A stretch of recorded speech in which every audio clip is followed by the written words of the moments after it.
Hi guys, welcome back to my channel. आज की इस वीडियो में मैं एमबीए स्टूडेंट्स के लिए यूनिट 1 कवर करने वाली हूँ। ये स्पेसिफिकली उन बच्चों के लिए है जिन्होंने अपना सब्जेक्ट्स ऑप्ट किया है एज मार्केटिंग मैनेजमेंट। ठीक है, तो उनके लिए मैंने वीडियो बनाई है। तो सबसे पहले हम बिना देरी के स्टार्ट करते हैं कि मार्केटिंग मैनेजमेंट क्या होता है एंड फिलोसफीज उसकी सबसे पहले हम पढ़ने वाले हैं यहाँ पे। तो बेसिकली इस यूनिट में मैं आपको एक ओवरव्यू दे देती हूँ। इसमें क्या है, मार्केटिंग के जो इंट्रोडक्शन है उसके बारे में ही बताया जाता है। ठीक है, अब देखो गाइज, मार्केटिंग तो सब जानते हैं। मार्केटिंग क्या है, आजकल हर जगह मार्केटिंग है, अपने अपने प्रोडक्ट का हर कोई मार्केटिंग करता है। ठीक है, जैसे कि कोई सोशल मीडिया पे कर रहा है तो कहीं कोई विदाउट सोशल मीडिया यूज़ किए कर रहा है, डिजिटल मार्केटिंग का यूज़ करके कर रहा है। ठीक है, दुनिया भर के जो सोशल मीडिया प्लेटफॉर्म्स होते हैं like Twitter, Facebook, Instagram, social media like Snapchat हो गया एंड टेलीग्राम हो गया। ठीक है, लिंक्डइन हो गया। ये सब ऐसे ऐसे प्लेटफॉर्म्स हैं जहाँ पे सब अपना मार्केटिंग करते हैं। ठीक है, अब सबसे पहले मैं आपको ये बताऊंगी इसमें कि मार्केटिंग मैनेजमेंट की फिलोसफीज एंड उसके बाद उसका थोड़ा थोड़ा ओवरव्यू आपको स्टार्ट करूंगी देना। ठीक है, तो मार्केटिंग मैनेजमेंट फिलोसफीज क्या होती है पहले वो समझते हैं। तो मार्केटिंग मैनेजमेंट की फिलोसफीज जो होते हैं इसको हम also known as the marketing orientation. इसमें क्या होता है कि ये वो गाइडिंग प्रिंसिपल्स होते हैं जो कंपनीज यूज़ करती हैं अपनी मार्केटिंग स्ट्रैटेजी बनाने के लिए। ठीक है, अब देखो गाइज, जो फ्यूचर है वो क्या है, अनसर्टेन है। ठीक है, फ्यूचर की कोई किसी ने प्रिडिक्ट नहीं किया है। फ्यूचर जो है कभी भी कुछ भी हो सकता है, उसमें किसी ने नहीं देखा है, कुछ भी हो सकता है। Something will be happen in the future. ठीक है, तो आज अगर जो चीज़ डायनामिक है वो ज़रूरी नहीं कि कल भी डायनामिक रहे, या ऐसा भी है कि आज अगर जो चीज़ फिक्स्ड है ज़रूरी नहीं कि वो कल भी फिक्स्ड रहे। ठीक है, किसी ने कुछ भी प्रेडिक्ट नहीं किया है, हर चीज़ अनसर्टेन होती है, डायनामिक इन्वायरमेंट होता है बिजनेस में। तो उसको टेकअप करने के लिए रेडी रहना चाहिए जो भी मार्केट में उतरता है। एंड इसमें क्या होता है कि टाइम के साथ साथ इवॉल्व होते हैं ये, क्योंकि मार्केट और कंज्यूमर या कस्टमर बोल सकते हैं, उनकी जो नीड्स होती हैं वो चेंज होती रहती हैं। ठीक है, आज अगर किसी को कोई पर्टिकुलर ब्रांड पसंद आ गया तो it is not compulsory that कि उनको कल भी वही ब्रांड पसंद रहे। ठीक है, अगर आज फॉर एग्जांपल मैं लेती हूँ कि मैं मीशो से अगर आज सामान ले रही हूँ तो ज़रूरी नहीं है कि कल भी मैं मीशो से ही सामान लूँ। ऐसा भी हो सकता है कि मेरी जो टेस्ट एंड प्रेफरेंसेज हैं वो चेंज हो जाए। ऐसा भी हो सकता है कि जो मेरी इनकम है, मेरी जो अर्निंग्स है वो चेंज हो जाए। ठीक है, लेट्स से कि Meesho is a very cheap, तो मैं नहीं कहूँगी, बट मतलब इतना है कि अफोर्डेबल है। ठीक है, मिडिल क्लास फैमिलीज जो है उसको अफोर्ड कर सकती है। वहाँ से जो भी आपकी जो ज्वेलरीज हैं, वियर्स हैं, मेंस वुमेंस किड्स एंड मतलब सभी तरह के जो जेंडर्स हैं उनके लिए अवेलेबल है वहाँ पे प्रोडक्ट्स। एंड मीशो सबसे अफोर्डेबल लगता है मुझे भी, क्योंकि मिडिल क्लास के लिए वो बहुत अच्छा प्लेटफॉर्म है जहाँ पे आप कुछ भी अफोर्ड कर सकते हो बिना ये सोचे कि प्राइस क्या है। ठीक है, but on the other hand अगर मैं बात करूँ कि अमेजॉन, ठीक है, तो वो थोड़ा सा ज़्यादा वहाँ पे अफोर्डेबल नहीं रह पाता है, क्योंकि हर कोई मिडिल क्लास फैमिली से नहीं आता है, हर कोई रिच बैकग्राउंड से नहीं आता है। ठीक है, तो ये दो मैंने आपको एक एग्जांपल दिए हैं ताकि आप समझ सके कि मार्केटिंग मैनेजमेंट में जो कस्टमर्स होते हैं वो क्या चाहते हैं। ठीक है, अब देखो प्रोडक्शन कंसेप्ट में भी यही बात कहेंगे कि फर्स्ट इज दी यहाँ पे कि that this holds that customers will favour products that are available and highly affordable. The focus is on mass production and distribution. ठीक है, तो कस्टमर्स उन प्रोडक्ट को पसंद करते हैं जो इजीली अवेलेबल होते हैं और सस्ते होते हैं। ठीक है, तो कस्टमर क्या करता है ना, पहले फाइंड आउट करता है कि उनकी प्रेफरेंसेस क्या है, पहले फाइंड आउट करता है कि उन्हें कहाँ से क्या प्रोडक्ट लेना है, एंड फाइंड आउट करता है कि वो उनको कितने प्राइस में पड़ेगा। ठीक है, और जगह कितने प्राइस में पड़ेगा, तो ऑल्टरनेटिव्स वो ढूंढते हैं। एंड सेकेंडली इसमें क्या है कि इसमें फोकस किस चीज़ का होता है, मास प्रोडक्शन और डिस्ट्रीब्यूशन पर फोकस होता है इसका। ठीक है, अब लेट से इसका एजम्पशन देखते हैं जरा, एजम्पशन में क्या क्या है। एजम्पशन में first assumption is customer are primarily interested in product availability and low price. ठीक है, तो इसमें क्या है कि कस्टमर को मेनली अवेलेबिलिटी और लो प्राइस चाहिए। ठीक है, इसमें नीड किस किस चीज़ों की है वो देखो। अब ये मैंने कुछ यहाँ पे पॉइंट्स लिख दिए ताकि आपको प्रोडक्शन कंसेप्ट के बारे में पता रहे। तो फर्स्ट इज कस्टमर को मेनली क्या है कि अवेलेबिलिटी और लो प्राइस चाहिए। सेकंड की मार्केट प्राइस सेंसिटिव होता है। ठीक है, और डिमांड सप्लाई जो होती है वो ज़्यादा होती है। ठीक है, तो वो देख के कस्टमर अपना नेक्स्ट स्टेप जो भी है वो लेता है, क्योंकि वो पहले मार्केट रिसर्च करता है कि मार्केट में क्या क्या प्रोडक्ट है, उन्हें कौन सा चाहिए, ऑल्टरनेटिव्स क्या क्या हैं, बेस्ट ऑप्शंस क्या क्या हैं। ठीक है, एफिशिएंट प्रोडक्शन से मार्केट जीता जा सकता है। ठीक है, इसमें ये सबसे बड़ा एक पॉइंट है कि कंसेप्ट है जिसमें ये है कि efficiency in products leads to market dominance. ठीक है, अब यहाँ पे स्टैंडर्डाइजेशन यानी कि सेम प्रोडक्ट की जो वैरायटी है वो ज़्यादा इंपॉर्टेंट है। ठीक है, इसमें ये बताया गया है। एडवांटेजेस देखो जरा, इसके एडवांटेजेस में क्या है, कॉस्ट एफिशिएंसी। इसमें क्या है कि ये अचीव करता है, मतलब कॉस्ट अगर कम होगी ना उस बल्क प्रोडक्शन मतलब, तो प्रोडक्ट हर जगह अवेलेबल होता है। कॉस्ट कम होती है, बल्क प्रोडक्शन का मतलब होता है ये। तो इसमें क्या होता है कि प्रोडक्ट हर जगह अवेलेबल होता है। मान लो कोई सामान है, उसको बनाने में मुझे 10 रुपये लग रहे हैं, and on the other hand अगर कोई और पर्सन है उसको वो बनाने में 20 रुपये लग रहे हैं, तो सामान सबसे पहले मेरा जो है वो सेल होगा, क्योंकि कस्टमर जो होगा वो वहाँ पे अफोर्ड कर पाएगा उस चीज़ को। ठीक है, नेक्स्ट पॉइंट इज कि जो मार्केट रीच है, मास डिस्ट्रीब्यूशन होगा, ensures the product is available everywhere, कि मतलब एवरीवेयर जो है प्रोडक्ट जो है वो सेल हो सकता है, एंड प्रोडक्ट जो है वो कस्टमर तक पहुँचे, जो उनकी नीड एंड प्रेफरेंसेज है उसको ध्यान में रखते हुए प्रोड्यूसर उस प्रोडक्ट को बनाए। ठीक है, लार्ज डिमांड को ईजिली फुलफिल करता है ये, ऑपरेशन सिंपल सिंपल और एफिशिएंट होते हैं इसके, ठीक है। अब डिसएडवांटेजेस देखो जरा, इसके डिसएडवांटेजेस में क्या है कि नेग्लेक्ट क्वालिटीज़, इसमें ये क्वालिटी को इग्नोर करता है, ठीक है। फॉर एग्जांपल अगर आपकी जो कॉस्ट है वो अगर आपकी लो आ रही है तो दैट डजंट मीन कि आपकी जो क्वालिटी है वो भी कम आएगी, ठीक है। अगर कॉस्ट कम आती है तो क्वालिटी डेफिनेटली आपकी वो भी कम हो सकती है, ठीक है। तो इन्वर्सली प्रोपोर्शनल चीज़ें ज़रूरी नहीं कि देखने को मिल जाए हर जगह। एंड सेकेंडली इसकी पर्सनलाइजेशन जो होता है वो नहीं होता, ठीक है। अगर कॉम्पिटिटर बेटर क्वालिटी दे दे, सेम प्राइस पे दे दे तो फेल हो सकता है, ठीक है। इसमें ये इसका डिसएडवांटेजेस है। Next is the customer service weak हो जाती है, इनोवेशन रुक जाता है इसमें, ठीक है। सेकंड यहाँ पे जो कंसेप्ट है that is the production concept, इसमें क्या है मैं इसके बारे में आपको बताती हूँ। इस फिलॉसफी में क्या होता है कि इसमें बिलीफ है कि कस्टमर जो है वो बेस्ट क्वालिटी और फीचर्स वाले प्रोडक्ट ही खरीदेगा, ठीक है।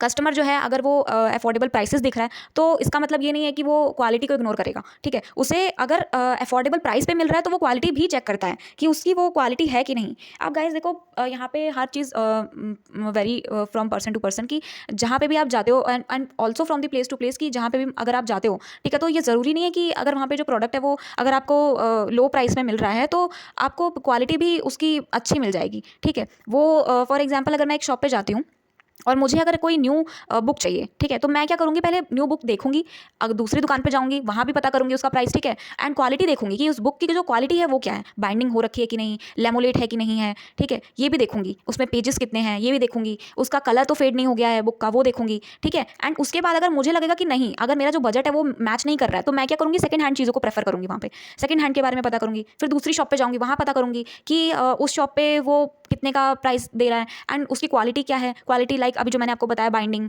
क्या है, कैसी है, फेड तो नहीं हो गया है, पेजेस फटे तो नहीं है, तो वो चीज़ है, वो चीज़ कस्टमर जो है वो देखता है, ठीक है। इसके एजम्पशन में क्या है कि कस्टमर क्वालिटी को समझते हैं, क्वालिटी सबसे इंपॉर्टेंट फैक्टर होता है, प्राइस जो है वो सेकेंडरी है बट क्वालिटी सबसे इंपॉर्टेंट फैक्टर है, ठीक है। अब इसके नीचे ही क्या है कि continuous improvement is the key to business success, ठीक है। कॉन्टिन्यूस इंप्रूवमेंट जरूरी है। अगर मान लो फॉर एग्जांपल आपने आज कोई प्रोडक्ट बनाया, ठीक है, और आपकी जो प्राइस है, आपकी जो cost of return of investment जो है वो आपका वापस आ गया, मान लो, ठीक है, रिटर्न आपको ज़्यादा मिल गया एंड आपने इन्वेस्ट कम किया था, रिटर्न ज़्यादा आ गया, तो दैट डजंट मीन कि आपको कल भी वही चीज़ आपकी सेम रिपीट होगी, ठीक है। अगर आज आपको वो रिटर्न उसी सेम अमाउंट पे आया है तो ज़रूरी नहीं कि कल भी वही अमाउंट पे आपको वापस आए, हो सकता है कि कल आपका कुछ सेल ही ना हो, ऐसा भी हो सकता है। तो हर चीज़ is a ongoing process, is a continuous process. अगर आपने आज किया है तो आपको कल भी वो रिपीट करना पड़ेगा, ठीक है, परसों भी वही रिपीट करना पड़ेगा। मार्केट में स्टैंड करने के लिए, मार्केट का इन्वायरमेंट आपको अडेप्ट करने के लिए मार्केट में कॉन्टिन्यूस बनाए रखना पड़ेगा आपको, ठीक है। नेक्स्ट इज अच्छा प्रोडक्ट खुद बिक जाएगा अगर आपका जो कॉन्टिन्यूस प्रोसेस है वो अगर आपका है तो, ठीक है। एडवांटेजेस देखो जरा, इसके एडवांटेजेस में क्या है। First is superior quality, high quality product बनते हैं, ठीक है, तो इससे क्या होता है, इनोवेशन बढ़ता है, ठीक है। अब देखो यहाँ पे पहला जो पॉइंट था वो यही था कि सुपीरियर क्वालिटी होना बहुत ज़रूरी है। अगर आपकी क्वालिटी अच्छी है तो सामान आपका सेल होगा। अब इससे क्या होगा, आपका इनोवेशन बढ़ेगा, इनोवेशन ड्राइव एनकरेज होगा, encourage constant research and development, ठीक है। Next is the premium pricing possible होती है इससे, ठीक है। ब्रांड लॉयल्टी जो होती है वो स्ट्रॉन्ग होती है। अगर मान लो आज कोई आपके पास कस्टमर आया एंड आपने उसको अच्छे प्राइस पे दिया, अच्छी क्वालिटी पे दिया, तो वो कल और भी 2 लोगों को लेके आएगा उसी दुकान पे कि वाओ, मतलब सच अ नाइस शॉप की, यहाँ से लेते हैं एंड अफोर्डेबल प्राइस है एंड क्वालिटी भी ऑल्सो सो गुड, ठीक है। तो वो 4 और कस्टमर को लेके आएगा। This leads to increase in the goodwill also. And next इसका जो एडवांटेज है वो क्या है, टेक्निकल एक्सीलेंस, ठीक है। यहाँ पे क्या होता है, ब्रांड लॉयल्टी जब बढ़ेगी तो टेक्नोलॉजी भी है वो भी इंक्रीज होगी आपकी, ठीक है। आपके पास अर्निंग आएगी, आप और भी बहुत सारी चीज़ों में इन्वेस्ट करेंगे, ठीक है। नेक्स्ट क्या है इसका डिसएडवांटेज, देखो जरा, मार्केटिंग मायोपिया। इसका क्या मीनिंग है, कस्टमर की रियल नीड्स भूल जाते हैं, ठीक है। फॉर एग्जांपल अगर आज मैंने कोई भी प्रोडक्ट बनाया, ठीक है, और मैंने ट्रेंड को फॉलो किया, ठीक है, तो ट्रेंड को फॉलो किया दैट डजंट मीन कि जो ट्रेंड है वो सक्सेसफुल हो जाए।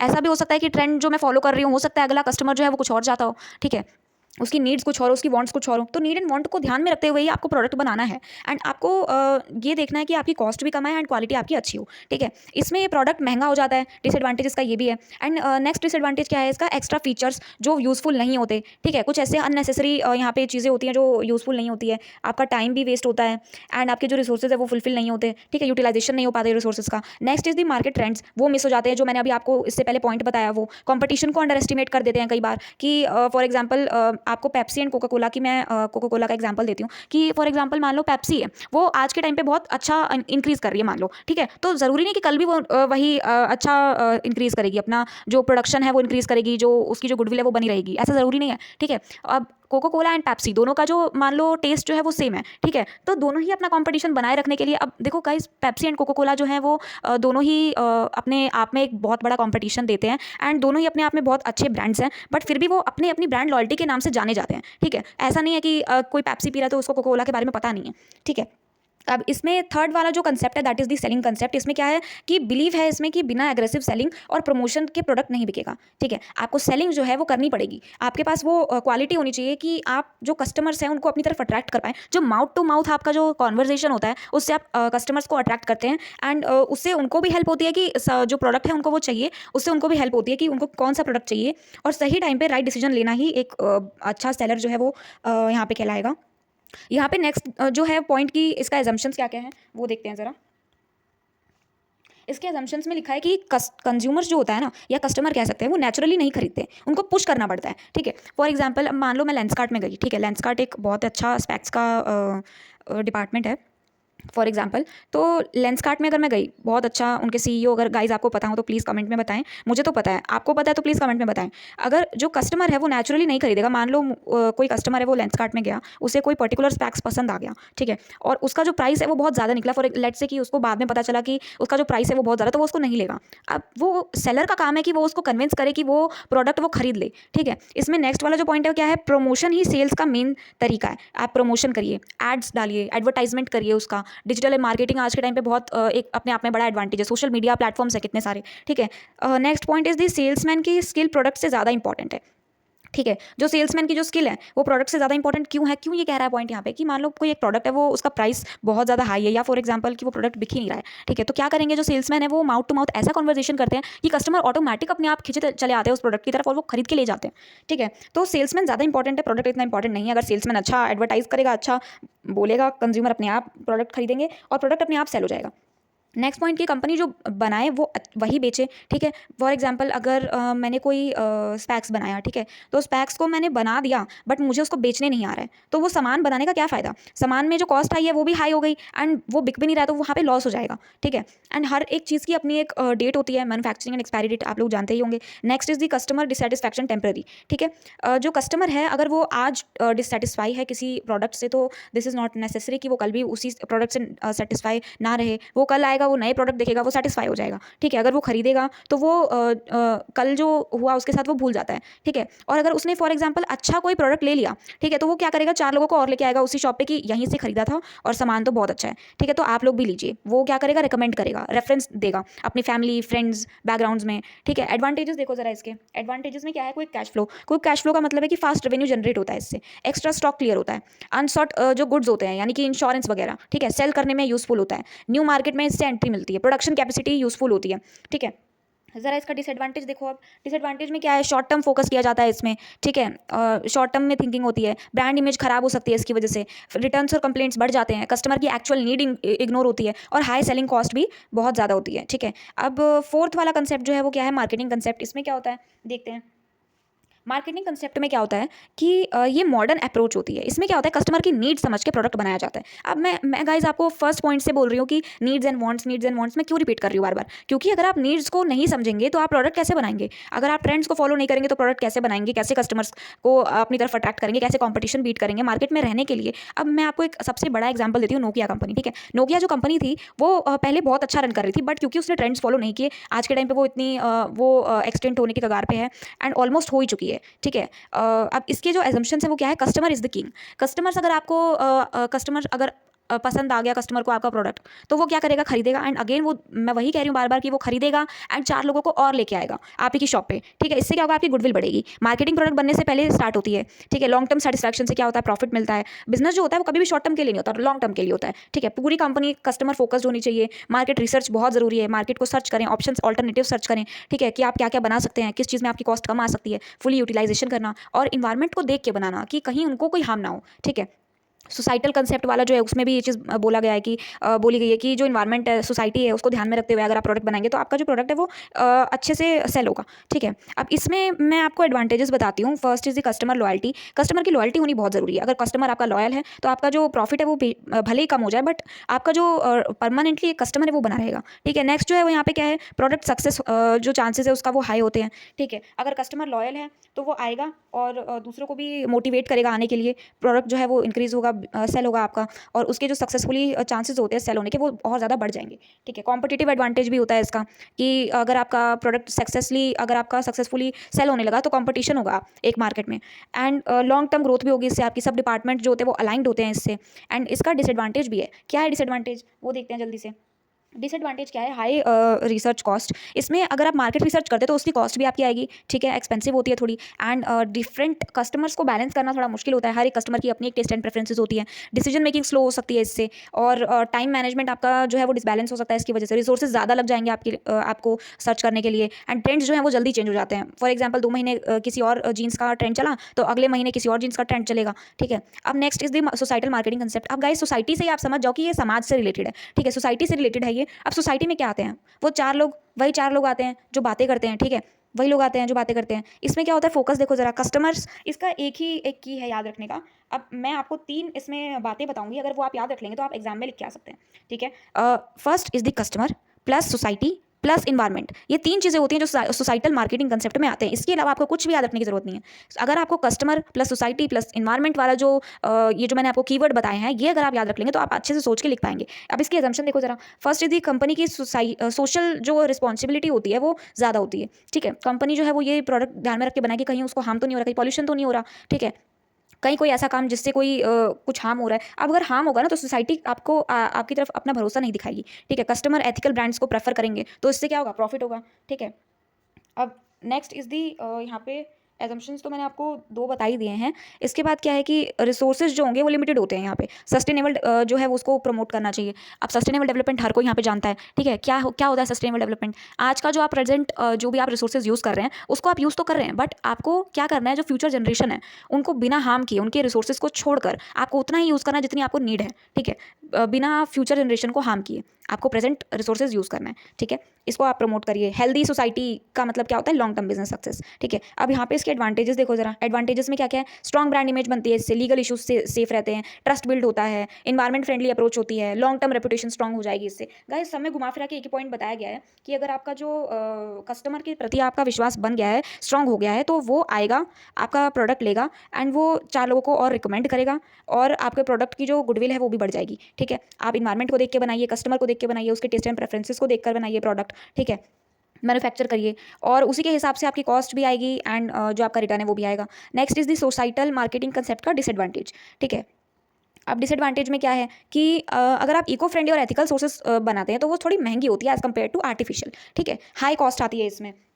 क्या होता है इसमें कि हाई प्राइस आएगा, हाई कॉस्ट आएगी, ये कॉस्ट कस्टमर तक पास हो जाती है। ठीक है, मेजर करना थोड़ा मुश्किल हो जाएगा क्योंकि सोसाइटी पर इम्पैक्ट ट्रैक करना थोड़ा टफ है। ठीक है, पब्लिक स्क्रूटिनी जो है वो मतलब कि छोटी गलती पे भी ग्रीन वॉशिंग का ब्लेम लग सकता है आपके ऊपर। ठीक है, गोल कॉन्फ्लिक्ट हो सकता है, जैसे कि प्रॉफिट और सोशल वर्क बैलेंस करना थोड़ा मुश्किल हो जाएगा। ठीक है, ये सब जो चीज़ें होती है ये ध्यान में रख के बनानी चाहिए। गाइज हर चीज़ का प्रॉन्स एंड कॉन्स होता है, बट अगर आप मार्केट में हैं तो आपको रिस्क तो बेयर करना ही पड़ेगा। ठीक है, नेक्स्ट इज दी मार्केटिंग। अब मार्केटिंग के बारे में समझते हैं, व्हाट इज मार्केटिंग। मार्केटिंग का मतलब क्या है, मार्केटिंग का मतलब होता है कि कस्टमर की नीड को आइडेंटिफाई करना, वैल्यू क्रिएट करना उससे, और उसको डिलीवर करना प्रॉफिट के साथ। सिंपल वर्ड्स में अगर मैं बात करूँ तो कंपनी और कस्टमर के बीच का जो ब्रिज होता है, ठीक है, उसी को हम बोलते हैं मार्केटिंग। अब एक बहुत ही महान जो थे जिन्होंने इसका जो लेके आए, जिसकी वजह से आपको ये पढ़ना पड़ रहा है, अब आपके दिमाग में भी उसके लिए बहुत ही अच्छे अच्छे विचार आ रहे होंगे। ठीक है, उसका नाम है फिलिप कॉटलर। अब इन्होंने बताया कि मार्केटिंग एक प्रोसेस है जिसमें लोग अपनी नीड्स और वांट्स को सेटिस्फाई करते हैं और प्रोडक्ट और वैल्यू एक्सचेंज करते हैं। ठीक है, अब इसका बहुत ही सिंपल फंडा है। ठीक है, नेचर ऑफ मार्केटिंग में क्या क्या आप लिख सकते हैं वो देखिए।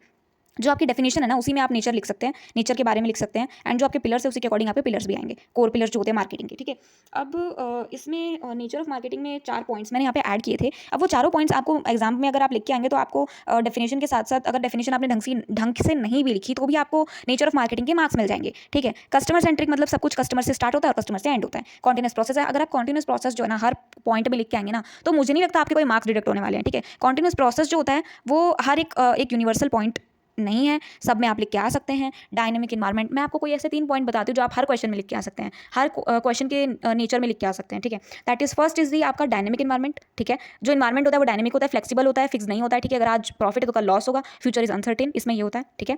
आपका नेक्स्ट पॉइंट इज दी यही कॉन्टिन्यूस प्रोसेस, जो मैंने आपको अभी बताया कि एक बार का काम नहीं होता, कॉन्टिन्यूस साइकिल होती है एक प्रॉपर, ठीक है। आपको वो करनी होती है एंड परफॉर्म करनी होती है, एंड ऑनगोइंग प्रोसेस है, आपको आप ये लिख के आ सकते हैं। एंड थर्ड इज दी एक परवेजिव नेचर, ठीक है। परवेजिव नेचर भी आप लिख के आ सकते हैं कि यूनिवर्सल है, हर जगह यूज होता है ये, ठीक है। ये भी आप लिख के आ सकते हैं। अब इसमें कॉन्टिन्यूस प्रोसेस तो मैंने आपको बता दिया, इसके नीचे ही इंटीग्रेटेड एक्टिविटी के बारे में बताया है, that is advertising, sales, research, सब मिल के काम करते हैं, ठीक है। अगर एक भी यहाँ पे काम नहीं करेगा तो आपका जो मार्केट है वो गिर जाएगा, ठीक है। वैल्यू ड्रिवन, जो कस्टमर को वैल्यू फॉर मनी देना, ये मेन गोल होता है, ठीक है। अब इसके पिलर्स देखते हैं, पिलर्स में क्या क्या बताया गया है। इसके पिलर्स में पहला पिलर जो है वो क्या है, नीड वांट्स एंड डिमांड्स। अब जो मैंने आपको डेफिनेशन बताई थी वही आएगी इसमें, हर चीज़ में मैं आपको बार बार रिपीट नहीं कर रही हूँ क्योंकि आपको ये चीज़ रट जाएंगी फिर, ठीक है। First is the needs want and demand, मैं फिर भी आपको ओवरव्यू दे देती हूँ। नीड्स का मतलब क्या होता है, बेसिक, जैसे कि भूख, ठीक है। मैं आपको खाने से रिलेटेड आपको चीज़ें बताती हूँ क्योंकि खाने से ही चीज़ें शुरू होती हैं, ठीक है। आपको भी पढ़ते पढ़ते भूख लग रही होगी तो आप भी खा सकते हैं वीडियो पॉज करके, ठीक है। नीड्स का मतलब है बेसिक, बेसिक का मतलब होता है जैसे भूख, ठीक है। वांट्स का मतलब होता है स्पेसिफिक, ठीक है, जैसे कि पिज़्ज़ा। और डिमांड्स का मतलब होता है वांट्स प्लस पैसे देने की एबिलिटी, ठीक है। नीड्स यानी कि मान लो कोई बेसिक नीड्स जो होती है ना, हर एक जो पर्सन है उसकी बेसिक नीड क्या होती है, रोटी, कपड़ा एंड मकान, ठीक है। रोटी यानी कि जो आपका फूड है, कपड़ा मीन्स क्लॉथ्स, एंड जो आपका मकान है दैट इज़ द शेल्टर, ठीक है। तो ये बेसिक नीड्स होती है ह्यूमंस की फॉर द लिविंग। एंड जो आपकी जो वांट्स होती है उसमें क्या होता है स्पेसिफिक, जैसे कि कुछ स्पेसिफिक आपकी वांट्स होती हैं, जैसे फॉर एग्जांपल आपको ये नहीं चाहिए, आपको कोई और अल्टरनेटिव चाहिए। जैसे मुझे एक प्रोडक्ट पसंद आ गया और उस प्रोडक्ट के अलावा मुझे जैसे कोई लैपटॉप है, laptop for example let's say HP का लैपटॉप है, मुझे वो पसंद आ गया, ठीक है।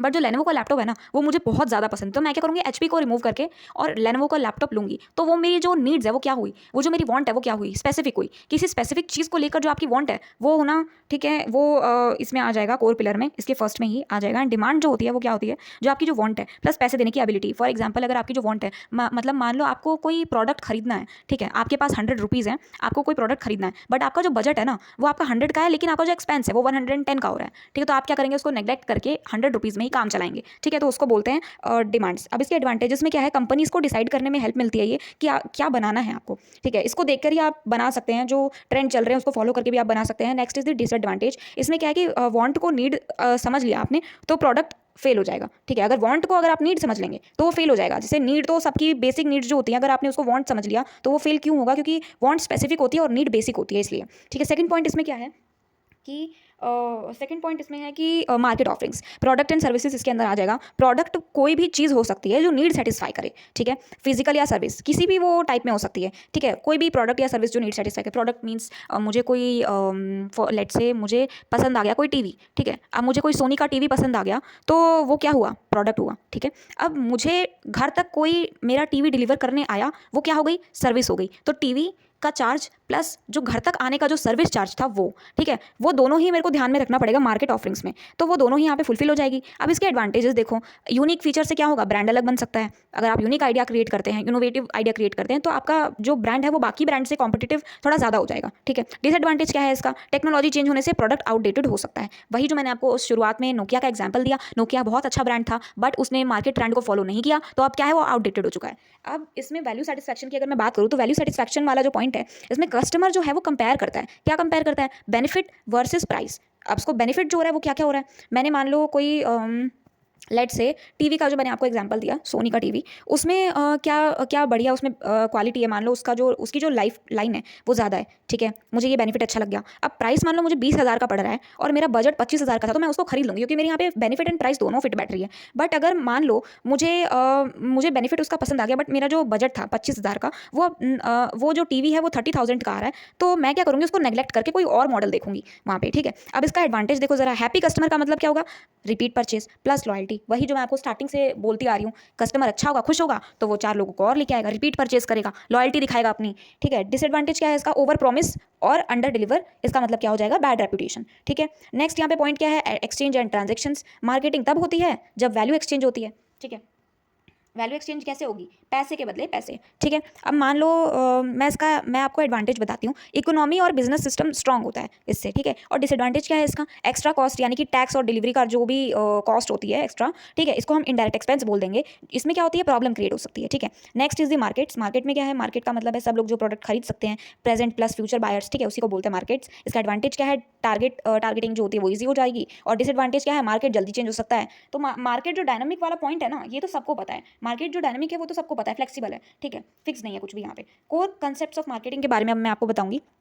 वही जो मैंने आपको बताया, सबसे ऊपर नीड, वांट्स एंड डिमांड्स, वही यहाँ पे आ जाएगा रिपीट होके, ठीक है। इसमें नेक्स्ट वाला जो पॉइंट है समझने लायक वो है STP, segmentation, targeting and positioning. ये जो चीज़ है ना, ये आपको समझने लायक है, एग्जाम पॉइंट ऑफ व्यू से बहुत बार आया हुआ है, ठीक है।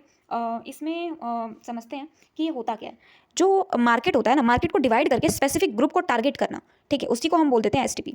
अब एजम्पशन इसके क्या क्या है? मार्केट डाइवर्स होता है, बहुत ज़्यादा होता है, बड़ा होता है, वाइड होता है, सेम ग्रुप के लोग सिमिलर होते हैं, ठीक है। निश टारगेट करने से क्या होता है? एडवांटेज मिल जाएगा आपको। एंड इसके एडवांटेजेस क्या है? टाइम और मनी दोनों सेव होता है, स्ट्रॉन्ग ब्रांड इमेज बनती है इससे। डिसएडवांटेज क्या है इसका? ज़्यादा सेगमेंटेशन होगा तो मार्केट छोटा हो सकता है, और गलत पोजिशनिंग होगी तो कस्टमर क्या हो जाएंगे? दूर हो जाएंगे, ठीक है। Third is the offering and brands. Product plus identity is equals to brand, ठीक है। अगर आपका प्रोडक्ट अच्छा है, उसकी आइडेंटिटी अच्छी है। फॉर मैं आपको लेट से एक एग्जांपल देती हूँ। अगर आप आइज क्लोज करें एंड आप नाइकी का अगर सर्च करें लोगो, तो आपके दिमाग में तुरंत आ जाएगा, आप उसको डिटेक्ट कर लेंगे कि उसका जो लोगो है वो एक टिक है एंड इन दी सर्कल, ठीक है, वाइट टिक है इन दी सर्कल। आप उसको डिटेक्ट कर लेंगे। और नाइकी जो है आपके दिमाग में क्यों छप गया है, क्यों बस गया? क्योंकि वो एक फेमस ब्रांड है। तो ये क्या हुई? उसकी आइडेंटिटी हुई। एंड प्रोडक्ट, मैंने आपको जैसे ही नाइकी बोला वैसे ही आपके दिमाग में आ गया होगा कि वो एक टिक है, उसका लोगो टिक है, ठीक है। तो इसके एजम्पशंस क्या है? प्रोडक्ट सिर्फ ऑब्जेक्ट नहीं, एक्सपीरियंस भी होता है, ठीक है। लोग ट्रस्टेड ब्रांड्स प्रेफर करते हैं। अगर आपका ब्रांड, जैसे फॉर एग्जांपल, दोबारा मैं आपको एक एग्जांपल देती हूँ। Let's say Maggi. मैगी क्या है? एक नूडल है, ठीक है। बट जब भी हम कोई शॉप पे जाते हैं, इवन मैं भी अगर कोई शॉप पे जाऊँ तो मैं क्या बोलती हूँ? नूडल दे दो, ये नहीं बोलती, मैं बोलती हूँ मैगी दे दो, ठीक है। क्योंकि मैगी ने हमारा जो अपना जो ऐड किया है, इमोशनल ऐड किया है, उससे सबके मुंह पे मैगी ही है, ठीक है। सब कोई नूडल नहीं बोलता, मैगी बोलता है। अब जो अदर ब्रांड्स हैं इसके नूडल के, लेट्स से yippee हो गया, एंड पतंजलि हो गया कोई, एंड मारियो हो गया, ठीक है। तो ये जो ब्रांड्स है ना, ये इतने अट्रैक्टिव और इतने इमोशनल टच नहीं दे पाते जितना मैगी देता है। क्यों? क्योंकि इसका एडवर्टीजमेंट बहुत ज़्यादा स्ट्रॉन्ग है। इसका एडवर्टीजमेंट जो है वो कैसे होता है? एक इमोशनल टच देता है, ताकि जो कस्टमर होते हैं ना वो अट्रैक्ट हो जाएं। अब इससे क्या होता है? ये क्या हो गया? प्रोडक्ट हो गया, एंड प्लस इसकी आइडेंटिटी भी बढ़िया हो गई। इसका डिसएडवांटेज देखो, ब्रांड बनाना एक्सपेंसिव हो जाएगा इससे, एंड एक मिस्टेक से क्या हो जाएगी? सारी रेपुटेशन आपकी खराब हो जाएगी, ठीक है। एंड फोर्थ यहाँ पे पॉइंट है वैल्यू एंड सेटिस्फैक्शन। अब मैं आपको ये समझाती हूँ इसमें क्या होता है। वैल्यू एंड सेटिस्फैक्शन में क्या होता है? इसका एजम्पशन मैं आपको बता रही हूँ। सबसे पहले इसका एजम्पशन देखो, कस्टमर बेस्ट वैल्यू चूज करता है। अब satisfaction is equals to expectation versus performance, ठीक है। एडवांटेज इसका क्या हो जाएगा? शॉर्ट टर्म में मैंने आपको जो कीवर्ड्स यहाँ पे दिए हैं ना, वो अगर आप एग्जाम में लिख के आते हैं ना, आपको बहुत अच्छे मार्क्स मिलेंगे, एंड आपको इस कीवर्ड से पूरा का पूरा डिटेल वर्जन आपको याद रहेगा। एडवांटेज क्या है इसका? लॉन्ग टर्म प्रॉफिट मिलता है इससे, फ्री मार्केटिंग होती है, वर्ड ऑफ माउथ। अब वर्ड ऑफ माउथ मैंने आपको स्टार्टिंग से जो समझाया है, उसका एक बहुत अपने आप में इंपॉर्टेंस है, क्योंकि वर्ड ऑफ माउथ से जो आप बोल पाते हो ना, वो आप एडवर्टीजमेंट से नहीं कर पाते, ठीक है। बहुत बार क्या होता है? वर्ड ऑफ माउथ से आप अट्रैक्ट हो जाते हो, एक इमोशनल कह सकते हैं उसको, इनडायरेक्ट वे में, कि वो एक ब्लैकमेलिंग है, इमोशनल ब्लैकमेलिंग कह सकते हैं उसको, ठीक है। एडवांटेज इसका क्या है? लॉन्ग टर्म प्रॉफिट मिलता है इससे, free marketing, word of mouth. Disadvantage क्या है? मेजर करना डिफिकल्ट होता है, और कंसिस्टेंसी मेंटेन करना थोड़ा टफ हो जाता है, ठीक है। Next and the last of this page is disadvantage, तो इसका एंड हो गया है। Next is the market channel, ठीक है। मार्केट चैनल क्या होता है वो देखते हैं। मार्केट चैनल जो होता है, इसमें क्या होता है? मार्केटिंग चैनल्स वो मीडियम्स होते हैं जिनके थ्रू प्रोडक्ट कस्टमर तक पहुंचता है, ठीक है। लाइक ऑनलाइन हो गया, रिटेल स्टोर्स हो गया, होलसेलर्स हो गया, ठीक है। ये कुछ मीडियम्स होते हैं जिनके थ्रू जो प्रोडक्ट है वो सही कस्टमर तक सही टाइम पे पहुंच जाता है। अब इसमें भी बहुत सी ऐसी चीज़ें होती हैं, उसको आपको देखना पड़ता है। फॉर एग्जांपल, इसी के पार्ट्स हैं, लेबलिंग हो गया, एंड पैकेजिंग हो गया, ठीक है। पैकेजिंग भी कितने तरह की होती है? 3 टाइप्स की होती हैं, प्राइमरी, सेकेंडरी एंड टेरिटरी, ठीक है। प्राइमरी में लेट्स से आपको मैंने कोई डिलीवरी बॉय भेजा, and you are the customer, ठीक है। मैं जो हूँ, मैं क्या हूँ? प्रोड्यूसर हूँ, एंड मैंने ही आपके घर तक एक डिलीवरी बॉय लगा दिया है, ठीक है, हायर किया है, ताकि वो सही कस्टमर्स तक सही टाइम पे पहुंचा दे प्रोडक्ट, ठीक है। तो उसका जो बैग होगा, पहले वो क्या करेगा? जाएगा गोडाउन में, जाएगा, वहाँ से वो क्या करेगा? लेट से मैंने मंगवा दिया है मैगी, ठीक है। किसी ने मैगी ऑर्डर किया एंड मैंने बोला डिलीवरी बॉय को कि एक काम करो तुम जाके और डिलीवर करके आओ, तो वो क्या करेगा, मैगी लेगा। अब मैगी का जो ऊपर वाला जो पीला पीला जो उसका पैकेजिंग है, ठीक है, उसका जो रैपर है वो क्या हो गया, उसका फर्स्ट जो पैकेज हो गया वो हो गया, ठीक है, फर्स्ट पैकेजिंग में आ गया। सेकंड इज दी वो उसको ऊपर से पैक करेगा ताकि कोई डैमेज ना हो जाए। ऊपर पैक किस चीज़ का करेगा, जो मेरी कंपनी है, लेट्स से मेरी कंपनी है जोमेटो, तो उसके ऊपर वो पैक करेगा, उसको उसमें डालेगा एंड उसके ऊपर वो लिखेगा जोमेटो, उसकी टेप मारेगा जोमेटो की, ठीक है, एंड उसके ऊपर भी वो एक बड़ा सा बक्सा लेके उसके अंदर डालेगा जिसमें वो सारे जो डिलीवरी के प्रोडक्ट हैं वो सारे उसमें डालेगा ताकि वो घर घर जाके हर एक के प्रोडक्ट उनके घर तक पहुंचा दे। तो वो क्या हो गया, टेरिटरी हो गया। अब ये पैकेजिंग क्यों करते हैं, ताकि जो प्रोडक्ट है वो सेफली उनके उनके घर तक पहुंच जाए जिन्होंने मंगाया है, ठीक है। अब इससे क्या होता है, ट्रस्ट बढ़ता है, सामान सही पहुंच गया तो लोग रिव्यू अच्छा करते हैं, ठीक है। मार्केटिंग चैनल्स वो सिस्टम्स या पाथवेज होते हैं जिनके थ्रू प्रोडक्ट या सर्विस कंपनी से कस्टमर तक पहुंचाती हैं, ठीक है, कम्युनिकेशन, डिस्ट्रीब्यूशन और सर्विस के थ्रू। तो टारगेट रीच से टारगेट मार्केट, ठीक है। The marketer uses 3 kinds of marketing channels, मैंने आपको बता दिया अभी, communication, distribution and service channels, ठीक है। अब ये चीज़ जो मैंने आपको बताई है इसका एजम्पशन जो है that is the goods cannot reach consumer without an efficient middleman और डिजिटल प्लेटफॉर्म, ठीक है। इसके एडवांटेजेस जो हैं वही हैं कि प्रोवाइड कर देगा तो आपको रिव्यू अच्छा मिलेगा, कस्टमर्स तक पहुंचेगा तो रिव्यू अच्छा मिलेगा, ठीक है। गुड्स जो हैं वो रीच नहीं हो सकते आज के टाइम पे, क्या है, ई कॉमर्स है, प्लेटफॉर्म्स हैं, वो भी इंपॉर्टेंट रोल प्ले करते हैं, ठीक है। प्रीमियम ब्रांड्स जो हैं, premium brand selective channels use करते हैं ताकि इमेज मेंटेन रहे उनकी, और इसके एडवांटेजेस यही हैं कि डिस्ट्रीब्यूशन चैनल्स जैसे कि होलसेलर, रिटेलर, ठीक है, ये क्या करते हैं, प्रोवाइड करते हैं प्लेस यूटिलिटी टू कस्टमर्स, ठीक है। इससे क्या होता है, प्रोडक्ट राइट प्लेस और राइट टाइम पर मिलता है, और modern digital channels allow for digital interaction with the users, ठीक है। इससे क्या होगा, फीडबैक और एंगेजमेंट फास्ट हो जाती है। अब इसका डिसएडवांटेज क्या है, प्राइस और मार्जिन इश्यूज कॉन्फ्लिक्ट क्रिएट करते हैं, और चैनल हर लेवल पर क्या होता है, मार्जिन ऐड होता है जो प्राइस बढ़ाता है, ठीक है। मैंने आपको ये बता दिया। अब मार्केटिंग सर्विसेज के बारे में पढ़ते हैं। मार्केटिंग सर्विसेज क्या होता है। अब मार्केटिंग सर्विसेज में अगर हम देखें तो ये भी एक बहुत ही अच्छा कंसेप्ट है। इसमें क्या होता है, सर्विस मार्केटिंग का वो पार्ट है जो इंटेंजिबल यानी कि नॉन फिजिकल। इंटेंजिबल क्या होता है, जिसको हम we can't see and touch, ठीक है, हम सी नहीं कर सकते गुड्स को, ठीक है, और टच नहीं कर सकते, ठीक है। सर्विसेज को प्रमोट और डिलीवर करने पर ये फोकस करता है। और सर्विस मार्केटिंग जो है वो क्या है, service marketing is a specialised branch of marketing that deals with intangible offerings. इसमें क्या होता है, सर्विसेज एक्सपीरियंस बेस्ड होती है और इन्हें स्टोर्स या डिस्प्ले नहीं किया जा सकता, ठीक है। अब इंटेंजिबिलिटी अगर हम देखें तो इंटेंजिबिलिटी मैंने आपको अभी बता दिया, जिसको हम देख नहीं सकते, टेस्ट नहीं कर सकते, फेल्ट नहीं कर सकते और स्मेल नहीं कर सकते, ठीक है। और इसलिए क्या होता है, कस्टमर जो होता है उसका रिव्यू, रेटिंग और ब्रांड इमेज पर डिपेंड ये करते हैं। एजम्पशंस इनका क्या हो जाएगा, कंज्यूमर का जो टेस्टिमोनियल्स होता है, सर्टिफिकेट्स होता है, ऑनलाइन रिव्यूज़ होता है, ये बहुत मैटर करता है, और ट्रस्ट डिसीजन का मेन फैक्टर हो जाएगा इसमें, वही पॉइंट्स जो मैंने आपको ऊपर बताए थे, ठीक है। एडवांटेज इसका ये रहेगा कि जो स्टोरेज और लॉजिस्टिक्स होते हैं उसके कॉस्ट बच जाएगी, और हर कस्टमर के हिसाब से सर्विस पर्सनलाइज हो सकती है इससे। और डिसएडवांटेज ये रहेगा कि रिस्क परसेप्शन हाई होता है इसका, और हार्ड टू मतलब कॉम्पिटिटर्स जो होता है वो इजीली इमिटेट कर सकते हैं उसको, ठीक है।